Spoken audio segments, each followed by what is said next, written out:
फयाज हसन साहब, माशाल्लाह। हाँ नहीं, आपकी बात आप खुद रखें, हम तो रखेंगे ही अपनी बात, लेकिन पहले साथियों को सुना गया, हर एक अपनी अपनी राय दे, तो आप भी अपनी राय दें।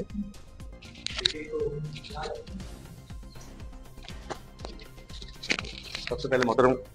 हमारे चेयरमैन एडवोकेट सैयद जलालुद्दीन साहब का शुक्रिया अदा करता हूं कि एक माइनॉरिटी की नेशनल कमेटी की एक मीटिंग यहाँ मुनक्किद किया है। और हमारे सलीम सारंग साहब हैं,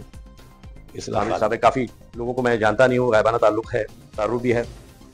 और अपनी माइनॉरिटी के प्लेटफॉर्म पे बहुत सारी बातें मैं जलाल साहब से डिस्कस कर चुका हूँ, लेकिन यह है कि पार्टी प्लेटफॉर्म पर हर बातें डिस्कस नहीं की जा सकती, कुछ बातें पर्सनल उनसे बात हो चुकी है।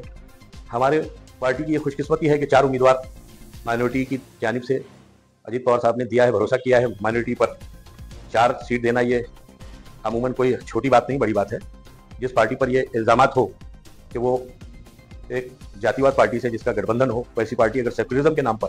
मुसलमान को 4 सीट देती है तो इससे बड़ी शिनाख्त क्या होगी कि हम सेकुलर पार्टी हैं। इसके अलावा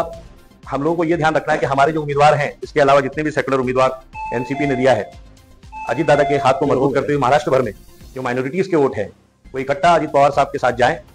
ताकि हमारे ज्यादा से ज्यादा नुमाइंदे जो हैं अजीत पवार साहब के चुनकर आए, ताकि आने वाले वक्त में अजीत पवार साहब जो है एक किंग मेकर बनकर महाराष्ट्र गवर्नमेंट में उभरे और जिस तरफ अजीत पवार जाएं वहां पर गवर्नमेंट फॉर्म। शुक्रिया। हम तमाम सहयोगी दलों के बारे में इसलिए राय नहीं रख सकते कि कुछ इल्जामात सहयोगी दलों के लिए हैं हमारे साथ, लेकिन ये कि अजीत पवार साहब के ऊपर एक क्लियर कट छवि है कि वो मराठा, दलित समाज, मुस्लिम समाज के एक में वो ऐसे नेता है जिन्होंने न्याय भी किया है, अभी एमएलसी दिया है, इसके बाद एक महामंडल में सदस्य डायरेक्टर हमारे सलीम सारंग साहब को बनाया है। इसके अलावा कई चेहरे माइनॉरिटी की जानिब से अजीत पवार साहब ने दिया है। तो ये हम अपनी बातें रखने के लिए हमारे लिए सबसे बड़ी मजबूती वाली बात है कि हम ये बता सकते हैं कि अभी सत्ता में हमारी भागीदारी होने वाली है, अभी हुई नहीं है, उसके बाद ये इतना इन्होंने हमको दिया है। अगर सत्ता में अजीत पवार साहब की भागीदारी बढ़ती है तो इंशाअल्लाह माइनॉरिटी की भी भागीदारी बढ़ेगी और एक ताकतवर जो नेतृत्व होना चाहिए इंशाअल्लाह मुस्लिम की जानिब से भी दिया जाएगा और मंत्री पद भी दिया जाएगा आने वाले वक्त में, ये हम उम्मीद करते हैं। और हमारे जलाल भाई के नेतृत्व में हम चाहेंगे कि माइनॉरिटीज के जो भी मसले मसाइल है और कुछ इलाके के कार्यकर्ताओं की प्रॉब्लम्स हैं जो कभी कभी उम्मीदवार के साथ तालमेल नहीं होती है, तो उस तरह की बातें हमारे जलाल भाई के नेतृत्व में, उनकी सरपरस्ती में ये बात रखी जाए, ताकि ये जो कार्यकर्ता हर इलाके से आए हुए हैं इनका तालमेल उम्मीदवार के साथ बेहतरीन ढंग से हो और जीत में इनकी भी हिस्सेदारी और भागीदारी हो। इसके लिए आप लोगों को, जब तक हमारे लीडर का हाथ मजबूत नहीं होगा हम आगे नहीं चल पाएंगे। इसलिए सबसे पहले हमारे जो नेतृत्व करने वाले हैं जलाल भाई, इनके हाथों को मजबूत करना होगा और इनके साथ एक तालमेल बिठाइए, बैठ कर डिस्कशन कीजिए कि आपके इलाके में कौन सा उम्मीदवार अजीत दादा गढ़ से है, उस उम्मीदवार को बेहतरीन ढंग से ताकत दीजिए और अपनी ताकत का मुजाहरा कीजिए। बस मैं जलाल भाई से यही चाहूंगा कि कुछ बातें इनसे पर्सनल हुई है उस पर तवज्जो देते हुए आने वाले वक्त में उस चीज के बारे में कोई ना कोई डिसीजन ले, ताकि हम लोगों को भी आने वाले वक्त में काम करने में मजबूती मिले। जय हिंद, जय महाराष्ट्र।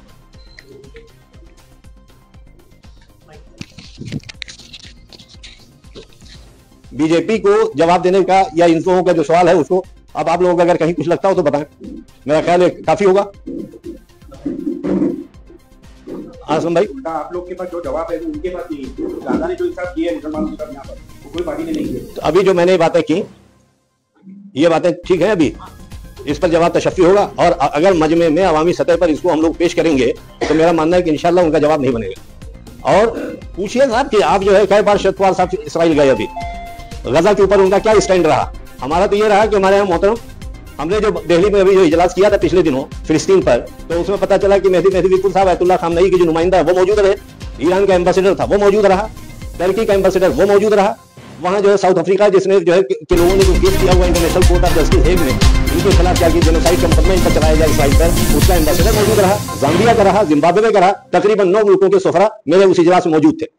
और फिलिस्तीन पर हम लोगों का क्लियर कट स्टैंड था और हम लोगों की ये था कि इंशाअल्लाह अज़ीज़ गजा हम लोग बड़े पैमाने पर रिलीफ भेजेंगे, लेकिन उसी वक्त जो है वो सारा वहां पर ईरान के साथ जो टसल हो गया और फिर यहाँ पर जो बमबारी और दूसरी चीजें हुई तो वो रुक गया। लेकिन मैं आप सबके दरमियान इस बात का ऐलान करता हूं कि इंशाअल्लाह थोड़ा सा हालात और बेहतर होंगे तो इलेक्शन के बाद यकीनी तौर पर हालात को एसेस करके गजा में कुछ नहीं तो कम से कम जो है दादा से इस पर गुफ्तगू हुई है कि 500 मकान जो है हम लोग बनाकर देने का काम करेंगे इंशाअल्लाह। अब बताएं कुछ साहबान कोई सवाल हो किसी तरह का?